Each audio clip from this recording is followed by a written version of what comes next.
السلام علیکم۔ آپ کے اپنے چینل ناول سلیبریٹی میں آپ سب کا دل کی گہرائیوں سے خوش آمدید کرتی ہوں۔ امید کرتی ہوں کہ آپ لوگ سب ٹھیک ہوں گے، اپنا ڈھیر سارا خیال رکھ رہے ہوں گے اور ناولز کو انجوائے کر رہے ہوں گے۔ آج ایک کمپلیٹ ناول لے کر حاضر ہوئی ہوں اور ہماری ناول کا نام ہے ایک بینچ دو اجنبی اور اس کی رائٹر ہے آسیہ رئیس خان۔ مجھے ناول کا نام بہت اچھا لگ رہا ہے، اتنا نیا سا نام ہے۔ اور آسیہ رئیس خان کی ناولز بہت ہی زبردست ہوتی ہے، جو ہم سوچ بھی نہیں سکتے وہ اس ٹائپ کا لکھتے ہیں۔ ہماری کہانی کچھ اس طرح سے ہے کہ لو اسٹوری بیس کہانی ہے اور اسٹرانگ اور لونگ ہیرو بیس کہانی ہے۔ ہماری ناول کی ہیروئن جو ہے بہت معصوم ہے اور اسٹرانگ ہے، لیکن فیملی بیس کہانی ہے، سوشل رومانٹک بیس ہے اور یہ ایک ہیپی اینڈنگ کہانی ہے۔ بہت ہی پیاری، بہت ہی خوبصورت کہانی۔ امید کرتی ہوں کہ میری طرح آپ لوگوں کو بھی آسیہ رئیس خان کی یہ ناول پسند آئے گی۔ بڑھتے ہیں ناول کی جانب، لیکن اس سے پہلے میری آپ لوگوں سے ایک ریکویسٹ ہے کہ اگر آپ لوگوں نے چینل کو سبسکرائب نہیں کیا ہے تو چینل کو سبسکرائب کیجیے اور ویڈیو کو ایک لائک ضرور کیجیے گا۔ اور ہاں، ناول سننے کے بعد اچھا سا ناول کے بارے میں کمنٹ ضرور کیجیے گا۔ بڑھتے ہیں ناول کی جانب۔ اس نے ایک ہاتھ میں بچا آخری پتھر پوری قوت سے پھینکا تھا کہ وہ دور جا کے گرے، لیکن وہ ڈپ کی آواز پیدا کرتا پچھلے تمام پتھروں سے قریب ہی پانی میں ڈوب گیا۔ دل میں سوچے نشانے تک پتھر پھینکنے میں اس کے اپنی قوت کم پڑ گئی تھی۔ جب مجھ میں ہی صلاحیت نہیں تو پتھر کیوں میری خواہش کا احترام کرے؟ اس نے اداسی سے سوچا اور کلائی پر بندھی گھڑی میں وقت دیکھا۔ کاش یہاں رات گزاری جا سکتی۔ پرآشوب اور بھاگتے دوڑتے شہر کے اس پرسکون گوشے نے اس کے اندر یہ کاش جگایا تھا۔ آج اتفاق سے اسے اس جگہ کا علم ہوا تھا۔ دفتر کی ساتھی نیلما اچانک چکرا کے گر گئی تھی۔ چونکہ وہ 3 ماہ کی حاملہ تھی، لہٰذا اس کے سنبھلنے کے سب نے احتیاط کے مد نظر اسے ٹیکسی سے گھر جانے کا مشورہ دیا۔ ٹرین کے اس ہاربر لائن روٹ پر وہ اور نیلما ہی رہتی تھی اور اس کا اسٹیشن نیلما کے بعد آتا تھا۔ نیلما کو اکیلے بھیجنا مناسب نہیں تھا، اس لیے سب نے ساتھ اسے بھی بھیج دیا کہ اسے گھر چھوڑ کر وہ ٹرین سے آگے اپنے گھر جا سکتی تھی۔ دفتر سے وہ دونوں اوبر سے نکلی تھی۔ اسٹیشن قریب تھا، اس لیے وہ نیلما کو گھر چھوڑنے کے بعد پیدل ریلوے اسٹیشن جا رہی تھی کہ راستے میں اس خوبصورت پارک پر نظر پڑی۔ وہ یوں ہی ٹہلتے ہوئے اندر چلی آئی۔ پارک میں داخل ہوتے ہی مختلف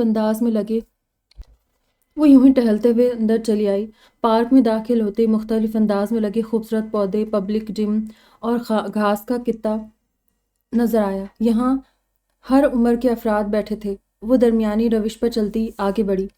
آگے ایک اور بڑا سا رقبہ پکے فرش کا تھا، جس کے دائیں بائیں گھاس اور باغیچہ تھا۔ یہیں سے اسے تالاب دکھائی دیا۔ یہ پاک تالاب سے لگا تھا، جس کے دوسری طرف مصروف شاہراہ تھی اور تالاب کے گرد کئی کلومیٹر لمبا جاگنگ ٹریک بنایا گیا تھا۔ بھیڑ اور شور پیچھے چھوڑتی خالی ٹریک پر چلنے لگی۔ ٹریک پر تالاب کی طرف چھوٹے چھوٹے پھولوں والے پودے تھے اور دوسری سمت بڑے بڑے بوگن ویلیا اور گل مہر کے پیڑ، جن کے زرد، کیسری، سرخ، سفید، گلابی پھول شاخوں سے روٹ کے ٹریک پر بکھرے تھے۔ چلتے چلتے قدرے خاموش حصے میں پہنچی، جہاں تک پارک سے اٹھ رہے شور اور ہنگامے کی رسائی نہیں تھی۔ ٹریک پر مخصوص دوری پر بینچ رکھے تھے۔ وہاں بھی ایک بینچ تھا۔ یہاں کے سکوت میں ارتعاش کبھی گھنے پیڑوں سے ابھرتی پرندوں کی آواز سے پیدا ہو رہا تھا یا پھر دور سے سنائی دیتی گاڑیوں کے ہارن سے۔ ڈھلتا دن خوبصورت شام کی صورت کچھ دیر کا مہمان بنا اسے اس گوشے میں بیٹھ کر کچھ وقت اپنے ساتھ گزارنے کی دعوت دے رہا تھا۔ اس نے دعوت قبول کی اور وہ وہیں بینچ پر بیٹھ گئی۔ تالاب میں ڈوبتے سورج کے عکس سے لطف اندوز ہونے جیسا فرحت انگیز کام وہ زندگی میں پہلی بار کر رہی تھی۔ کبھی کبھی اکا دکا بندہ اس کے سامنے ٹریک سے تیز چلتا دوڑتا گزر جاتا۔ ان آتے جاتے اجنبیوں میں بے فکری سے بیٹھے رہنا اسے بڑی عیاشی لگ رہا تھا۔ وسیع دور سے ہی اپنا بینچ انگیج دیکھ کر رک گیا۔ ڈوبتے سورج کی سنہری کرنوں سی وہ لڑکی اس قدر آس پاس سے بیگانہ لگ رہی تھی کہ اسے وہاں جانا مناسب نہیں لگا۔ اگر وہ خود یوں تنہا ہوتا تو کسی کی آمد اسے برداشت ہوتی نہ۔ اسے بینچ پر کسی کے ساتھ بیٹھنا گوارا تھا۔ پلٹ کر باغیچے میں گھاس پر بیٹھ گیا۔ اس نے ایسی جگہ منتخب کی تھی۔ وہ زرد اور سفید لباس والی لڑکی پارک سے باہر جاتی تو اسے دکھائی ضرور دیتی کہ آنے جانے کا ایک ہی راستہ تھا۔ جلدی فون اسکرول کرتے ہوئے انتظار سے اکتا کر اس نے بیگ کھول کر اپنی سڈوکو کی کتاب اور پینسل نکالی اور شروع ہو گیا، تاہم جلد ہی چند خانے بھرنے کے بعد کتاب بند کر دی۔ عوامی جگہ کے اس حصے میں یکسوئی ناممکن تھی اور اسے مزہ بھی نہیں آ رہا تھا، گویا تفریح اس بینچ سے مشروط تھی۔ یہ کام وہ کئی ہفتوں سے اس بینچ پر ہی کرتا تھا۔ اس نے اٹھ کے ایک بار پھر آگے جا کے دیکھا، وہ لڑکی اب تک وہیں شام کی سنگت سے لطف اندوز ہو رہی تھی۔ کیا پتا اس کے اٹھنے تک اندھیرا ہو جائے۔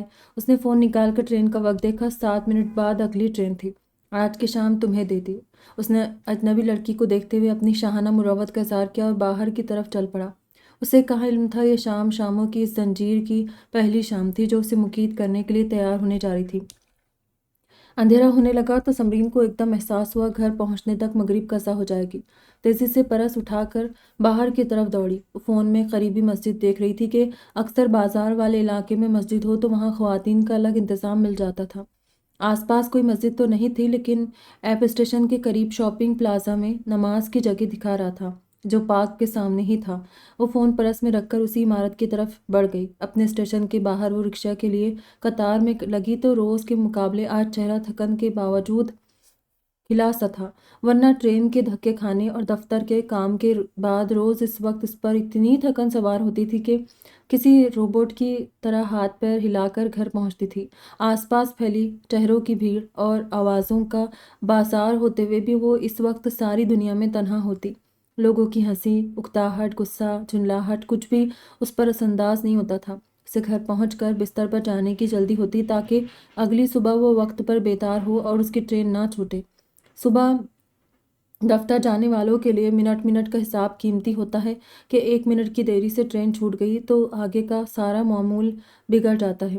اس معمول میں بھی ایسے وقت میں اس کی حسیات جاگ اٹھ جاتی تھی جب گھر سے کسی کا فون میں یا میسج آ جاتا، اس کی خیریت یا سفر کا احوال نہیں بلکہ فون یا پیغام آتے ہوئے کسی کام کو نپٹانے یا کچھ لیتے ہوئے آنے کے لیے ہوتے تھے۔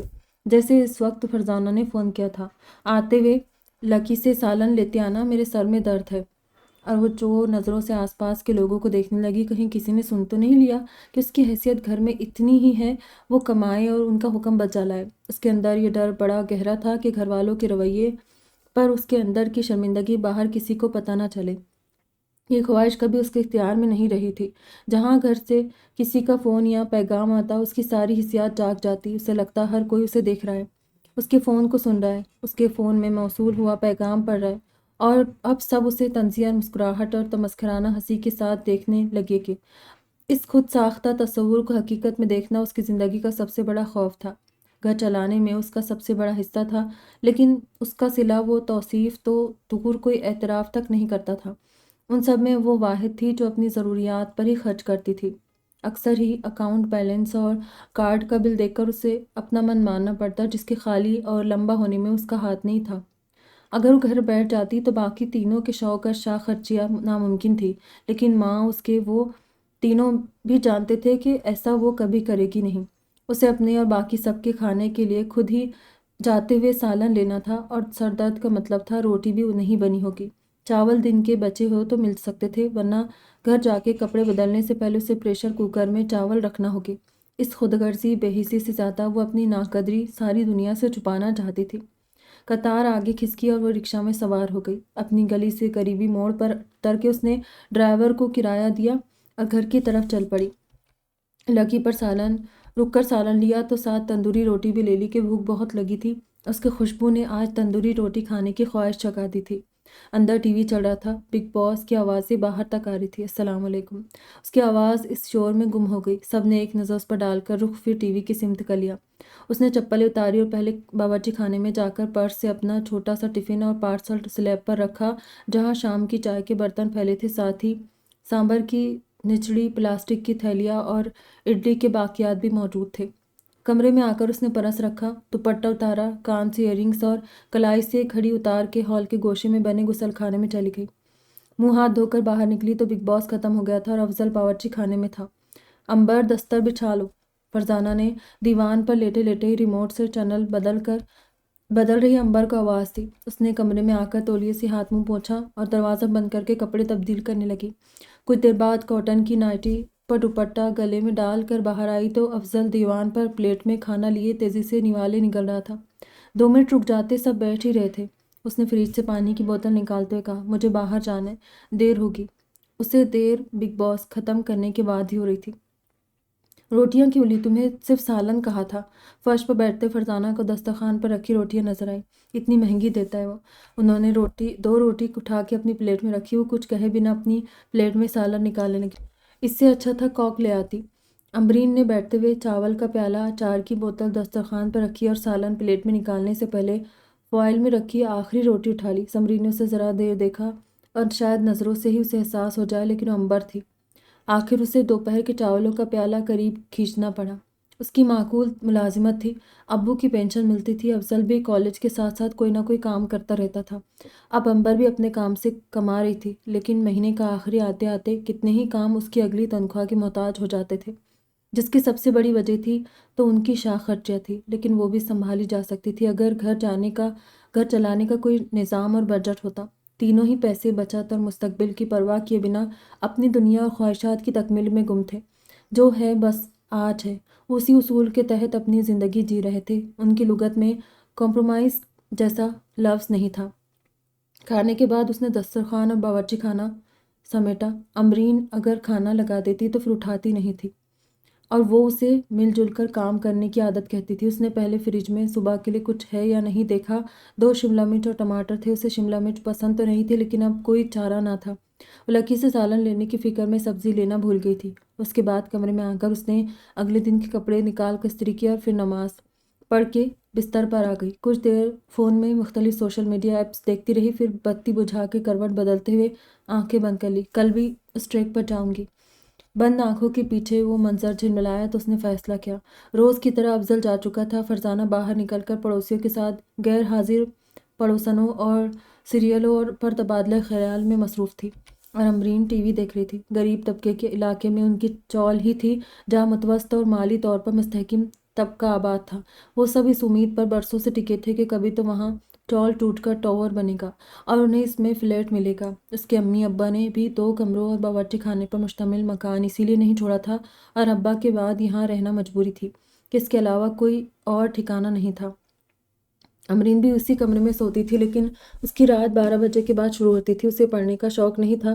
کالج جانے کے بجائے اس نے ایک نامور بیوٹی اکیڈمی سے مختلف کورسز کر رکھے تھے۔ چند دن قریبی بیوٹی پارلر میں ملازمت کی اور اب انسٹاگرام اور واٹس ایپ کے ذریعے اپنا الگ کام شروع کر لیا تھا۔ وہ میک اپ کی ماہر تھی، اور فون پر بکنگ لینے کے بعد وہ صارفین کے گھر اور بتائے پتے پر جاتی تھی۔ اس کا خواب اپنا بیوٹی سیلون کھولنا تھا، لیکن اس کے لیے بچت یا منصوبہ جیسی چیزیں اس کے ذہن میں نہیں آتی تھی۔ اس کے پاس بس اونچے خواب تھے۔ وہ جب تیار ہو کر گھر سے نکلتی تو حلیہ اور رکھ رکھاؤ میں کسی ملٹی نیشنل فرم کی فرفر انگریزی بولنے والی میم صاحب لگتی تھی۔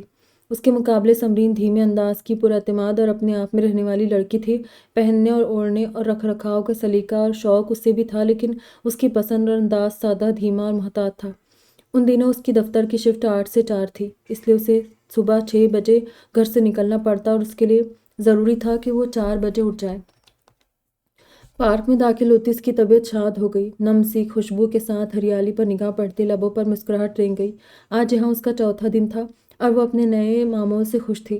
پکی روش پر کھلتے بچوں کے درمیان سے چلتی وہ جاگنگ ٹریک پر آتی تب لوگ کم ہوتے تھے، لیکن جب واپس ہوتی تو اچھی خاصی بھیڑ ہوتی تھی۔ اس کا رخ اپنے مخصوص بینچ کی طرف تھا، جو آج بھی خالی تھا۔ اس نے دیکھا تھا جیسے ہی اندھیرا ہونے لگتا جوڑوں کی آمد بڑھ جاتی، اور وہ ایسا بینچ منتخب کرتے تھے کہ جہاں بہت اندھیرا ہوتا یا دور سے صاف دکھائی نہ دیتا ہو۔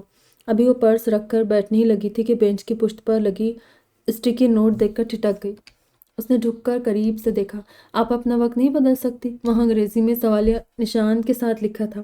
وہ جھٹ سیدھی ہو کر چاروں طرف دیکھنے لگی۔ کوئی مشکوک نظر نہیں آیا۔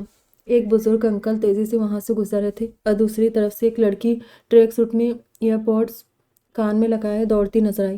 اس نے پیچھے جا کے پکی جگہ کا جائزہ لیا۔ بچے، بوڑھے، مائیں، دادیاں، نانیاں سب اپنے آپ میں یا اپنے ساتھی کے ساتھ مگن تھے۔ پبلک پلیس ہے، کسی کی جاگیر تو نہیں؟ اس نے ایک بار پھر جھک کے سیاہ مارکر سے لکھے الفاظ پڑھے۔ ضروری تو نہیں یہ میرے لیے ہو۔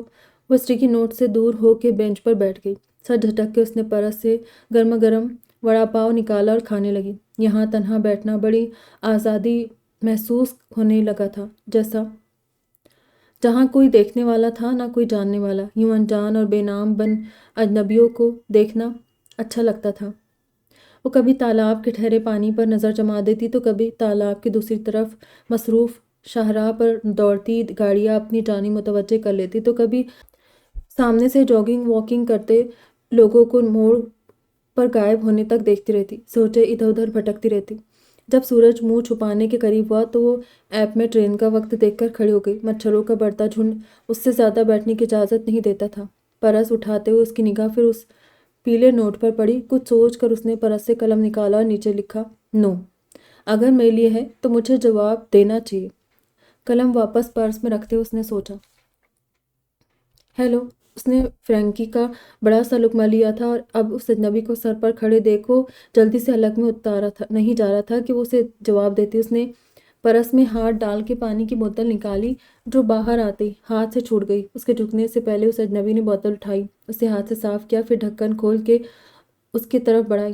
اس نے بوتل منہ سے لگائی اور پانی سے نوالا نیچے اتارا۔ تھینک یو، یہ شکریہ پانی کے لیے تھا، مجھے آپ کا جواب مل گیا تھا۔ اس نے زرد پرزے کی طرف انگلی اٹھائی لیکن سمرین کی نظریں اس کے چہرے پر ٹکی تھی، اس لیے سوچا بینچ شیئر کرنا ہی لاسٹ آپشن ہے۔ اس معقول بندے کی نامعقول بات پر وہ بے اختیار ہی اپنے پرس کو ہاتھ سے ساتھ لے کر بینچ کے کنارے کھسک گئی اور وہ یوں دوسرے کنارے بیٹھا جیسے اس نے اس کے لیے جگہ بنائی ہو۔ تھینک یو، اس نے مسکرا کر سمرین سے کہا اور پھر بیگ سے ایک چھوٹی سی ڈائری نما چیز اور پینسل نکالی۔ بیگ پیروں پر رکھا اور ڈائری نما چیز کھول کر اس پر جھک گیا۔ عجیب صورتحال تھی اس جگہ اور اس بینچ سے، وہ اسے بھگا نہیں سکتی تھی۔ میرا جواب؟ دماغ کی بتی جلی اور اسے نو یاد آیا۔ اس نے آہستہ سے ایک چھوٹا لقمہ توڑا اور گردن گھما کے اب تک موجود نوٹ کو دیکھا۔ ٹھیک ہے نا، وہ اپنا کام کرے، میں اپنا۔ بے نیاز بن کے تالاب کے پانی میں چمکتے سورج کے عکس کو دیکھنے لگی۔ بے نیاز بننے اور واقعی بے نیاز ہونے کا فرق خود اسے ہی اس قدر محسوس ہوا کہ اس نے پہلو بدلا۔ وہ سچ میں یوں اپنی چھوٹی سی ڈائری پر جھکا گم تھا کہ مانو وہ وہاں اکیلا ہو۔ اسے پل بھر کو اس پر رشک آیا، کسی کی موجودگی میں اتنے آرام اور سکون سے خود میں مگن اور دوسروں سے لاپرواہ رہ ہی نہیں سکتی تھی۔ کمرے میں اس کے علاوہ مزید ایک بندہ بھی موجود ہو، بظاہر پر اعتماد دکھائی دیتی تھی لیکن اس کی خود آگاہی، وہ خود شعوری اوور ٹائم پہ لگ جاتی تھی۔ گڈ ایوننگ ینگ مین، بزرگ سے انکل جنہیں وہ روز دیکھ رہی تھی وہاں سے گزرتے ہوئے وسیع سے مخاطب، اوہ ہیلو انکل۔ اس نے چونک کے سر اٹھایا اور انکل کو مسکرا کے جواب دیا۔ وہ رکے نہیں تھے، یوں ہی تیز تیز چلتے ان کے سامنے سے گزر گئے۔ تو یہ ریگولر ہے یہاں؟ وہ انکل کو روز دیکھ رہی تھی اور اجنبی کے ساتھ ان کی بے تکلفی نے باور کرا دیا کہ اس بینچ کے لیے اجنبی وہ خود ہے۔ وہ بے ساختہ خود میں سمٹ گئی، جیسے ذہن نے قبول کر لیا ہو کہ بینچ زیادہ اس کا ہے۔ اس کی حرکت وسیع کو بھی محسوس ہوئی۔ پلیز ڈونٹ مائنڈ می۔ اس نے پینسل روک کے اسے دیکھا۔ کچھ عادتیں یا سپرسٹیشنز ایسے ہی اسٹرانگ ہوتے ہیں، میں یہی ریلیکس ہو کر سٹکو کو مکمل کر پاتا ہوں اور یہ روٹین کئی ہفتوں سے ہے۔ اس نے وہ ڈائری نما چیز بند کر کے اسے دکھائی۔ سٹکو پزل کی کتاب تھی۔ لاسٹ کے کچھ دن میں نے یہاں بہت سی جگہوں پہ کوشش کی لیکن ہر جگہ اس بینچ کو مس کیا۔ اس کی نظر کتاب کے ماتھے پر لکھے ڈبلیو خان پر ٹکی تھی۔ آپ ریلیکس رہے، مجھے آپ کے یہاں ہونے سے کوئی پریشانی نہیں۔ اس نے ہلکے سے حوصلہ افزا اور دوستانہ تبسم کے ساتھ بات کی ختم کی اور دوبارہ کتاب کھول لی۔ پریشانی تو مجھے ہے، اور یہ کیا اتنی انٹرسٹنگ چیز ہے کہ انسان اطراف سے بے خبر اور بے پرواہ ہو جاتا ہے۔ کتاب کے سرے ورق پر بنے چوکور کھانے اور ان میں درج اعداد سے اسے یاد آ گیا تھا کہ یہ ذہنی مشق کا پزل اس نے اخباروں میں دیکھ رکھا تھا۔ گردن سیدھی کر کے تالاب کے اس پار سڑک پر دوڑتی گاڑیوں کو دیکھنے لگی۔ وہ واقعی آس پاس یا دنیا سے بے خبر ہو کے کتاب پر جھکا تھا، رک کے کچھ سوچتا، کھانے بھرتا، کبھی پینسل الٹی کر کے پیچھے لگے اریزر سے اپنا لکھا مٹاتا، کبھی سر جھٹکتا، کبھی مسکراتا۔ تاہم وہ اپنی پڑوسی کی طرح اپنے قرب سے ایسی بے خبر نہیں ہو پا رہی تھی۔ اسے کوئی فرق نہیں پڑتا تو میں کیوں اتنی کانشیس ہو رہی ہوں؟ فرینکی کا آخری بچا حصہ پورا منہ میں ڈالتے ہوئے اپنی کیفیت پر وہ قدر جھنجلا گئی۔ اس نے صفحہ پلٹا تو چونکی، ہو گیا، اب دوسرا بھی، مطلب یہ جائے گا نہیں؟ اس نے خالی کاغذ لپیٹ کر گولا سا بنایا اور اٹھ کے کچھ دوری پر رکھے کوڑا دان میں ڈال آئی۔ اس دوران اس کی توجہ ادھر بھی تھی جدھر اس کے اٹھنے جانے اور واپس آنے سے سرمو نہ فرق پڑا تھا۔ کمال چیز ہے یہ۔ اس کے اندر سٹکوں کے لیے تجسس اور رشک پیدا ہوا۔ پانی پی کر اس نے بوتل پرس میں رکھی اور فون باہر نکالا۔ کوئی پیغام تھا، نہ کسی کی کال۔ یہ شاید آس پاس رہتا ہو۔ اس نے فون بند کر کے دور اطراف کی بلند بالا عمارتوں پر نظر ڈالی۔ یہاں شاید اپر کلاس مڈل کلاس دونوں طبقے رہتے ہیں۔ ہاں، جاگنگ واکنگ کے چونچلے بھی انہی کے ہوتے ہیں۔ پارک میں طبقاتی فرق بڑا واضح دکھائی پڑتا تھا۔ کھلے اور پکے حصے میں موجود بچے، خواتین، بزرگ، سب لباس، حلیہ، گفتگو سے متوسط طبقے کے لگتے تھے، جبکہ ٹریک پر چلنے اور دوڑنے والوں کے برانڈڈ ٹریک سوٹ، آئی پوڈس، جوتے، کچھ کے ہاتھوں میں پانی کی بوتلیں، مہنگے فٹنس بینڈ، سب ان کے متوسط طبقے سے بہتر ہونے کا اعلان کرنے والے تھے۔ جس سمت سے وہ پارک میں داخل ہوئی تھی، وہاں کرب و جوار میں 5 اور 7 منزلہ عام سی عمارتیں تھیں، جبکہ تالاب کی دوسری طرف اور دائیں بائیں کثیر منزلہ رہائشی ٹاورز دکھائی دے رہے تھے جو زیادہ دور نہیں تھے۔ اچانک اس نے چور نظروں سے وسیع کو دیکھا اور اس کا جائزہ لیتے ہوئے اندازہ لگانا چاہا۔ تفصیلی جائزہ لے کر نگاہ ہٹائی تو اس کا تجزیہ کہہ رہا تھا، خود کا خیال رکھنے والا اور معیاری چیزیں استعمال کرنے والا ڈیسنٹ لکنگ انسان ہے۔ اس کا مزاج تھا کہ اس کے پاس وجہ ہو یا نہ ہو، کسی کے متعلق خواہ مخواہ منفی رائے قائم نہیں کرتی تھی۔ اس کی منطق تھی، بندے کو کم سے کم اپنی سوچوں میں ایماندار ہونا چاہیے۔ یہ بھی ہو سکتا ہے کہ یہیں آس پاس آفس ہو اور یہ وہیں سے ادھر آیا ہو۔ اس کے ذہن کو نئی دلچسپی ہاتھ لگی تھی۔ اگر وہ اسے مخاطب کرنے یا خواہ مخواہ بے تکلف ہونے کی کوشش کرتا تو یقیناً اس پر اور اس جگہ پر لعنت بھیجتی اب تک وہاں سے اٹھ کر چلی گئی ہوتی، لیکن اس کی بے تعلقی نے اسے دلچسپ بنا دیا تھا۔ اچانک اس کے فون نے شور مچایا۔ دوسری طرف امرین تھی۔ تم نکل گئی آفس سے؟ اس نے چھوٹے پوچھا۔ ہاں، کیوں؟ ادھر ایک بکنگ تھی، اتنی تھک گئی ہوں، سوچا تم ہوگی تو 7 اوبر سے گھر چلتے ہیں۔ رکھو، اب ٹرین کے ہی دھکے کھانے پڑیں گے۔ اس نے فون رکھ بھی دیا۔ ان رش آورز میں اس کے دفتر سے گھر تک اوبر سراسر بے وقوفی تھی، پیسے اور وقت کا ضیاع، لیکن مفت کی چیز اور ہر حال میں آرام کی خواہش کو عقل مندی اور بے وقوفی سے کیا سروکار۔ فون بند کر کے اس نے عادتاً کی نکھیوں سے اسے دیکھا، مبادا کہیں اس نے سن نہ لیا ہو، کہیں جان نہ گیا ہو کہ اس کی بہن صرف اپنا بھلا اور آرام سوچتی ہے، اس کا نہیں۔ آپ کچھ کہنا چاہتی ہے؟ اچانک اس نے کتاب بند کر کے اسے دیکھا اور بری طرح گڑبڑائی۔ نہیں، اس نے تیزی سے کہا، لیکن اپنی غلطی اور مقابل کی زد حسی کا احساس ہو گیا۔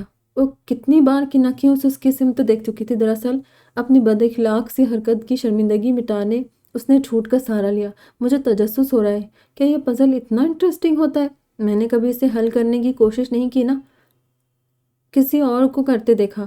آپ کو ہی پہلی بار دیکھ رہی ہوں، وہ بھی اتنے انوالو اور پوری طرح غرق۔ اتنا طویل جملہ بھی خفت مٹانے کی صحیح تھا۔ کتاب کو دیکھتے مسکرایا، پھر اسے دیکھا۔ یہ زیادہ مشکل نہیں ہے۔ اگر آپ کو اس طرح کی مینٹل ایکٹیویٹی میں دلچسپی ہو تو میں نے کچھ وقت پہلے ہی شروع کیا ہے۔ بوریت سے بچنے کے لیے اخبار میں اسے حل کرنے لگا، پھر انٹرسٹ بڑھا اور ایک دن یہ بک نظر آئی تو خرید لی۔ وسیع نے رخ اس کی طرف کیا۔ یہ ایزی ہے؟ اس نے سمرین کی سمت جھک کے کتاب دونوں کے درمیان میں کھولی۔ اس بڑے اسکوائر مربع میں 9 چھوٹے اسکوائرز ہیں اور ہر اسکوائر میں پھر 9 خانے، ہر قطار کالم اور چھوٹے اسکوائر میں 1 سے 9 تک نمبر ہونا چاہیے۔ شرط یہ ہے کہ نمبرز دہرائے نہ جائے، یعنی ایک قطار کا کالم یا اسکوائر میں 1 سے 9 تمام نمبر ہو۔ وہ الٹی پنسل کو صفحے پر حرکت دیتے ہوئے اسے سمجھا تھا۔ یہ ایسا ہی تھا کہ کرکٹ فٹ بال کے شوقین سے کوئی اس کھیل کے متعلق ایک سوال پوچھ لے تو پورے جوش میں شروع ہو جاتے۔ انٹرسٹنگ، اس نے سر ہلایا۔ ٹرائی کیجیے گا، اکثر نیوز پیپر میں ہوتا ہے۔ اس نے سیدھا ہو کر سابقہ حالت میں چہرہ اور کتاب سامنے کی۔ Thank you. اس نے پرس شانے پر ڈالتے اٹھنے کی تیاری کی۔ ایکسپلین کرنے کے لیے کھڑے ہو کر اس نے سینے پر پوری چوڑائی میں پھیلے دوپٹے کا نچلا سرا شانے پر ڈالا۔ مائی پلیجر۔ وہ ہلکا سا خم ہوا۔ اسے کوئی الوداعی کلمہ کہنے چاہیے تھا، لیکن جس طرح وہ پھر کتاب پر جھک گیا تھا، اس حرکت نے اسے روک دیا۔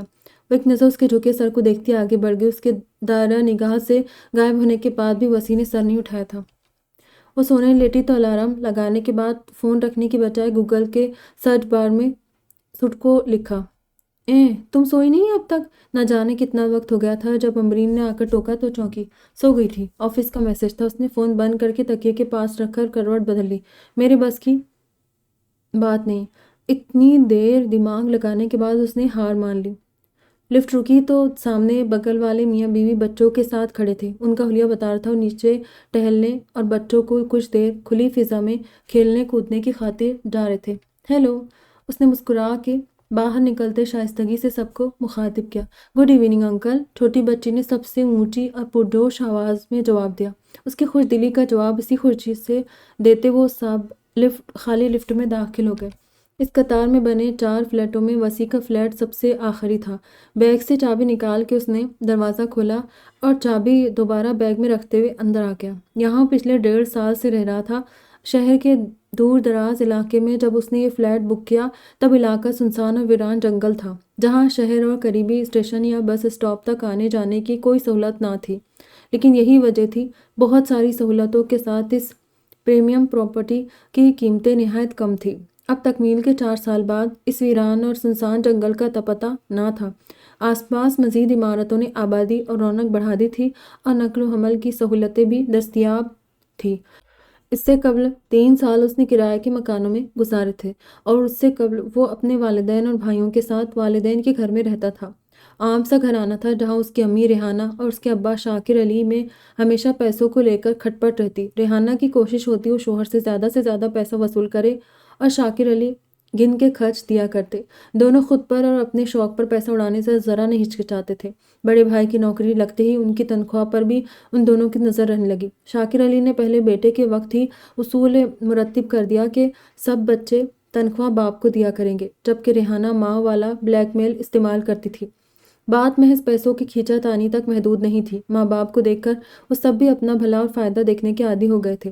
اس کے لیے جھوٹ سچ بولنے، لڑتے جھگڑتے اور آخر میں ساتھ بیٹھ کر ہنس بول بھی لیتے۔ وہ منجلا تھا، اس میں بھی وہی سب عادتیں تھیں جو باقیوں میں، لیکن لاکھ کوشش کے بعد وہ آخر میں معمول کی محفل کا حصہ نہیں بن پاتا تھا۔ اسے عجیب لگتا، ذرا دیر پہلے لڑنے مرنے پر آمدہ، اب یوں گھل مل کے بیٹھے جیسے کچھ ہوا ہی نہ ہو۔ آہستہ آہستہ وہ الگ تھلگ ہوتا گیا اور سب کو دیکھ کر اس کے ذہن نے مان لیا کہ دنیا میں ہر کوئی مطلب پرست ہے اور رشتے اس خود غرضی کو چھپانے اور کمزور کو استعمال کرنے کا سب سے بڑا پردہ اور بہانہ۔ اس کا یقین بڑا پکا ہو گیا تھا کہ دنیا میں سب کچھ پیسہ اور ضرورت اور مطلب ساری محبتوں پر حاوی ہے۔ بڑے بھائی کی شادی کے بعد بھابھی کی آمد نے اس رن میں ایک اور فریق پیدا کر دیا۔ اس کا گھر روایتی سسرال بن گیا۔ وہ سب ایک دوسرے کے ساتھ کھل مل کر سکون سے رہتے تھے، نہ ایک دوسرے کو چھوڑ کر جاتے تھے۔ روز ایک الگ کہانی ہوتی، ایک الگ جنگ۔ اسی تو میں کے دوران جلد ہی بھتیجی کی آمد نے حالات چند دن خوشگوار کیے، پھر یہ نئی مہمان نئے مسائل کی وجہ بن گئی۔ لڑتے جھگڑتے اور پیسوں کی کھینچاتانی کے لیے ایک اور وجہ کا اضافہ ہو گیا۔ وہ سب کے دوہرے معیار، دوگلے پن پر پہلے سب سے جذباتی طور پر دور ہوا، پھر منہ پھٹ، اور جب نوکری ملی تو باغی۔ اس نے صاف کہہ دیا وہ اپنی کمائی کا ایک پیسہ کسی کو نہیں دے گا۔ ماں باپ سے خوب بحث اور لڑائی ہوئی اور آخر میں اس نے گھر چھوڑ دیا۔ تاہم اسے کسی نے نہیں چھوڑا۔ فون پر فون آتے، دہائیاں دی جاتی، ابا دھمکی دیتے اور کبھی کبھی خاندان کے کوئی انکل، دادا یا نانا اسے براہ راست پر لانے کی کوشش میں لیکچر دینے فون کرتے، اسے اپنے گھر بلاتے، اور جب وہ وہاں پہنچتا تو ابا پہلے سے موجود ہوتے۔ ان کی موجودگی میں اسے سمجھانے کا مشن دیر تک چلتا رہتا اور اس پر اثر ہر بات کا الٹا تھا۔ 2 بار ریحانہ اس کے کرائے کے مکان میں آئی، جہاں اس کے ساتھ 2 لڑکے اور بھی تھے۔ ان کے پاس وہی سب شکایتیں کی اور اپنی تکلیفوں کی داستان تھی۔ انہیں اپنی سہیلی کی بیٹی کی شادی میں تحفہ دینا تھا اور بھیا ابا کوئی انہیں پیسے نہیں دے رہے تھے۔ اس نے ان کا مدعا سن کر مشکل آسان کر دی، انہیں وہاں آنے کا منع کیا، تو اگلی دفعہ وہ اس کے دفتر پہنچ گئی۔ اس بار ان کے پیروں میں شدید درد تھا۔ اس درد کی وجہ پہلے تو بھابھی تھی، جو خوشی پر رتی برابر توجہ نہیں دے رہی تھی۔ اس کے پیچھے بھاگ بھاگ کر اور اسے سنبھالتے انہیں یہ تکلیف لاحق ہوئی تھی۔ مہینے کا آخر تھا تو ابا نے انہیں اگلے مہینے تنخواہ ملنے تک ڈاکٹر کے پاس جانے سے روک دیا تھا، جبکہ انہیں کسی نے ایک بڑے اچھے حکیم کو بتایا تھا اور انہیں اسی کے پاس جانا تھا۔ اس نے انہیں پیسے دے دیے، حالانکہ اچھی طرح جانتا تھا کہ وہ کبھی خالی ہاتھ نہیں ہوتی۔ ان کی کمیٹیاں اور اخراجات میں ڈنڈی مار کے کی گئی اپنی بچت میں یہ سب آرام سے ہو سکتا تھا۔ دفتر میں انہیں آبدیدہ دیکھنے والوں نے اس سے سوال کیے تو اس نے جانا سب سے دور جانے کی کوشش اور خواہش اپنی جگہ، اور انہیں چھوڑ نہ سکنے کی مجبوری اور بے بسی اپنی جگہ ہے۔ انہیں اس تک پہنچنے سے روک نہیں سکتا تھا۔ وہ جو سوچ رہا تھا کہ سب سے لا تعلق ہو جائے گا، اسے مجبوراً اور گھر آنا جانا شروع کرنا پڑا تاکہ وہ اس کے گھر اور دفتر نہ پہنچے۔ اس نے کبھی اپنے خیالات یا گھر والوں سے اپنی دوری چھپانے جھوٹ نہیں کہے تھے، لیکن ایسا بھی نہیں تھا کہ وہ کسی کو پکڑ پکڑ کر اس کی تشہیر کرنا چاہتا تھا۔ آہستہ آہستہ حکمت سیکھ گیا۔ جب گھر جاتا ماں کو کچھ پیسے دے دیتا یا ان کی کوئی حکیمی دوا ساتھ لے جاتا۔ ابا کے لیے ان کے پسندیدہ مسالے والے کاجو اور خوشی کے لیے کوئی کھلونا، چاکلیٹ، آئس کریم۔ گھر والوں کو اس سے جو چاہیے تھا وہ سب دے کر وہ انہیں خود سے دور رکھے تھا، لیکن ان پر خرچ وہ ہمیشہ حد میں رہ کر کرتا۔ اس سے زیادہ وہ مانگتے بھی تو وہ نہیں دیتا۔ اس کی اولین ترجیح اس کی اپنی ذات تھی۔ اب وہ کسی بات پر ان سے بلجتا تھا نہ بحث کرتا تھا، جو کہتے سن لیتا مگر کرتا وہی جو اس کی مرضی ہوتی۔ جان گیا تھا وہ سب ان حالات میں خوش ہے، اسے بدلنا نہیں چاہتے، نہ خود میں تبدیلی کے لیے آمادہ تھے۔ انہیں اسی طرح جینے میں مزہ آتا تھا۔ گزرتے وقت نے اسے لوگوں مزید متنفر کر دیا۔ وہ رشتے، گھر اور خاندان کے جنجال میں نہیں پڑنا چاہتا تھا۔ اس کی پسند اور مرضی کے بنا اسے جو رشتے ملے وہ کافی تھے، اور اسے خود سے مزید نئے تعلق بنانے کا شوق نہیں تھا۔ اسے اپنا سکون، اپنی مرضی اور اپنا معمول عزیز تھا۔ دفتر میں بھی یہ صورتحال تھی۔ مقابلہ بازی اور خود کی جگہ بنانے اور پھر اسے سنبھالنے کی جدوجہد نے یہاں بھی دوہرے معیار اور دوگلے پن ہی پھیلا رکھے تھے۔ یہاں اس نے مطلب پرستی کے نئے معنی سیکھے اور دیکھے تھے۔ وہ آدم بیزار نہیں تھا، لیکن اس کے لیے لوگوں کو برداشت کرنے کی ایک حد تھی۔ یہ حد ساتھ کے دورانیے کے لیے بھی تھی اور ان سے فاصلے رکھنے کی بھی۔ اس کے دوست تھے، سب سے اچھی راہ اور رسم تھی، لیکن اس کا قریبی اور دلی تعلق کسی سے نہ تھا، اور جتنا چاہتا اتنا ہی تعلق سب سے رکھتا تھا۔ خوشی جب سے سمجھنے اور بولنے لگی تھی، دور رہنے والے چاچو اس کے فیورٹ ہو گئے تھے۔ یہ دوری کی کشش تھی یا واقعی اسے چھوٹے چاچو کی بجائے یہ چاچو پسند تھے؟ شفیع امی کا بے حد لاڈلا تھا اور مزاج میں بھی ان کے ہی اوپر گیا تھا۔ اس کی بھی بھابھی سے نہیں بنتی تھی، اور اس محاذ پر معصوم خوشی بھی مخالف فوج میں شامل تھی۔ ایسے میں خوشی کو چاچو کی آمد، چاکلیٹ، تحائف اور ان کا نرمی سے بات کرنا اپنا گرویدہ بنا گیا تھا۔ اس نے اسے گھر کے دیگر مکینوں کی طرح لڑتے جھگڑتے، چیختے چلاتے نہیں دیکھا تھا۔ اسے فون کرتی، بلاتی، فرمائشیں کرتی، اسے نہ سمجھی اور معصومیت کا مارچن دیتے ہوئے وہ اس کی باتیں، فرمائشیں مان لیتا تھا، مگر اس کے اندر خوشی سے کسی قسم کا لگاؤ یا محبت کا جذبہ نہیں تھا۔ اسے یقین تھا بڑی ہوتے ہی وہ بھی لوگوں جیسی ہو جائے گی۔ نہانے کے بعد وہ کھانے کے لیے باورچی خانے میں آیا۔ فریج کھولا اور وہاں پلاؤ اور رائتا رکھا تھا۔ اس نے ہی نکالا اور اوون میں گرم کر کے رکابی لیے ہال میں آ گیا۔ ناشتہ وہ خود بناتا تھا اور دوپہر کا کھانا دفتر کے کینٹین میں ہوتا۔ اس کے جانے کے بعد کام والی ماسی آتی تھی۔ اس کا کام گھر کی صفائی اور رات کا کھانا بنانا تھا۔ پہلے ملازماؤں نے اسے بہت تنگ کیا، لیکن یہاں آنے کے بعد سے یہ بوڑھی بنگالی خاتون سلیقہ مند اور ایماندار ملی تھی۔ کل بھی وہ بینچ خالی نہ ہوا تو رات بستر پر لیٹتے اسے خیال آیا، تو کیا فرق پڑتا ہے؟ آنکھیں بند کر کے اس نے کروٹ بدل لی۔ اگلی شام وہ ششوپنج میں تھی، پاک جائے یا نہیں۔ شریف اور شائستہ انسان نے مجھے ڈسٹرب تو نہیں کیا تھا نا؟ فضول میں فری ہونے کی کوشش بھی نہیں کی۔ دل و دماغ کو وہاں کی کھلی فضا میں آزادی سے سانس لینا اور اس کا خود سے ساتھ وقت گزارنا اتنا بھایا تھا کہ وہ جانے کے لیے دلائل پیش کرنے لگے۔ وہ اسٹیشن آنے تک بھی فیصلہ نہیں کر پائی تھی کہ یہاں اترے یا سیدھا اپنے اسٹیشن، لیکن ٹرین رکنے سے ذرا پہلے وہ دروازے میں آ کھڑی ہوئی۔ دور سے ہی بینچ خالی نظر آیا۔ میں نے کل دیکھ دیکھ کر اتنا تنگ کیا ہے کہ ہو سکتا ہے آج نہ آئے۔ ایمانداری سے اپنی غلطی سوچتے وہ بیٹھ گئی۔ اسٹیکی نوٹ اب بھی وہی موجود تھا، اس نے کھینچ کر نکال لی۔ ایسی بھی کیا شدید عادت ہے؟ چھوٹے سے کاغذ کو موڑتے اس نے سوچا، آج اسے بھوک نہیں لگی تھی، اس لیے کھانے کو کچھ نہیں تھا۔ اسے چائے کافی کا شوق نہیں تھا، نہ شام کی عادت تھی۔ مل جاتی تو پی لیتی، نہ ملے تو بھی ٹھیک۔ وہ یوں ہی تالاب اور اس کے پار سڑک پر دوڑتی گاڑیوں کو دیکھ رہی تھی کہ کل والے انکل کے قدموں کے چاپ نے اسے متوجہ کیا۔ گڈ ایوننگ، انہوں نے مسکرا کے اسے مخاطب کیا۔ اس نے ذرا سا جھک کے جواب میں مسکراہٹ پر اکتفا کیا۔ ویسے وہ رکتے نہیں تھے۔ جانے ہم دونوں کے بارے میں کیا سوچ رہے ہوں گے؟ کچھ تو سوچا ضرور ہوگا، تبھی کل ساتھ دیکھنے کے بعد آج مجھے اکیلی کو وش کیا۔ اس سے پہلے نہیں کیا تھا۔ ذہن کو نکتہ مل گیا۔ ویسے ایسی جگہوں پر کپلز یوں دو کناروں پر نہیں بیٹھتے۔ یہ آنکھوں دیکھا مشاہدہ تھا۔ اس شہر کی بھیڑ اور گہما گہمی میں وقت کی اتنی کمی تھی کہ اب تو عوامی مقام پر بھی جوڑے اور ارد گرد سے بے پرواہ ہو کر محبت کے مظاہرے کو برا نہیں سمجھتے تھے، اور ایسی تنہائی والی جگہ تنہا بندے کا سوچ سمجھ کر جانا ضروری تھا۔ اسے یہ جگہ اس لیے بھی اچھی لگتی تھی کہ یہاں ماحول فیملی فرینڈلی تھا۔ اس نے جوتا اتارا اور پیر اوپر رکھ کے موڑ لیے۔ جانے کتنی دیر ہوئی تھی کہ وہ انکل جس سمت گئے تھے اسی طرف سے واپس آتے دکھائی دیے۔ اس بار وہ دوڑ نہیں رہے تھے بلکہ سست سے چلتے ہوئے آ رہے تھے۔ اس نے پیر نیچے کر کے جوتے پہن لیے۔ وہ ان کے قریب آنے پر ان سے کچھ کہنے کا سوچ رہی تھی، اچانک وہ چلتے چلتے رک گئے۔ ان کا چہرہ عجیب سا ہو رہا تھا، وہ کچھ سمجھ نہیں پاتی۔ اس سے پہلے وہ لہرا کے زمین پر گر گئے۔ اوہ اوہ! بے اختیار لایعنی سے آوازیں منہ سے نکلی اور وہ کھڑی ہو گئی۔ پل بھر کو اسے سمجھ نہ آیا کیا کرے، پھر جیسے ہوش میں آ کر ان کے طرف دوڑنے جا رہی تھی کہ پیچھے سے وسیع بھاگتے ان کے پاس پہنچ گئے۔ Uncle uncle! ان کے پیر سیدھے کرتے ہوئے ان کا گال تھپ تھپا رہا تھا۔ اس نے ناک کے پاس انگلی رکھ کر سانسیں دیکھی، پھر کلائی پکڑی۔ اس کا دل اتنا تیز کبھی نہ دھڑکا جس قدر رفتار سے اس وقت بھاگ رہا تھا۔ گھبراہٹ کے مارے مسلسل دائیں بائیں ہو رہی تھی۔ کیا یہ ڈاکٹر ہے؟ اب وہ ان کی جیب ٹٹول کر فون نکال رہا تھا، پھر وہ پیچھے مڑا۔ آپ ایمبولینس کال کریں۔ وہ پلٹ کر بینچ کے پاس آئی اور پرس سے فون نکالا۔ تب تک وہ انکل کے فون کو ان کے فنگر اسکین سے کھولنے کی کوشش کر رہا تھا۔ اس سے پہلے وہ دونوں ہاتھ سے انہیں ایک کروٹ کر چکا تھا۔ اس سے فون بھی ٹھیک سے پکڑا نہیں جا رہا تھا، انگلیاں کانپ رہی تھی۔ مجھے نمبر نہیں پتا، اس نے تھوڑا آگے اس کے پاس جا کر کہا۔ بے سود پڑے انکل کی طرف دیکھنے سے گریز کر رہی تھی۔ گوگل سے اپولو ہاسپٹل کا نمبر لیں۔ قریب کے اس مشہور ہاسپٹل کی اونچی اور بڑی سی عمارت کے سر پر لکھا نام وہ روز ٹرین سے دیکھتی تھی۔ اس نے پیچھے ہو کے وہی کیا۔ ادھر وہ بھی انکل کے فون پر کسی سے بات کر رہا تھا۔ اس نے بات ختم کی، ادھر ادھر نظر دوڑائی، پھر اٹھ کے دور پڑی اینٹ لایا اور انکل کے پیر اینٹ پر رکھ دیے۔ مڑ کے اسے دیکھا تو وہ اب بھی فون پر بات کر رہی تھی۔ وہ کھڑا ہو گیا۔ پہنچ رہے ہیں، 5 منٹ کی کہا ہے۔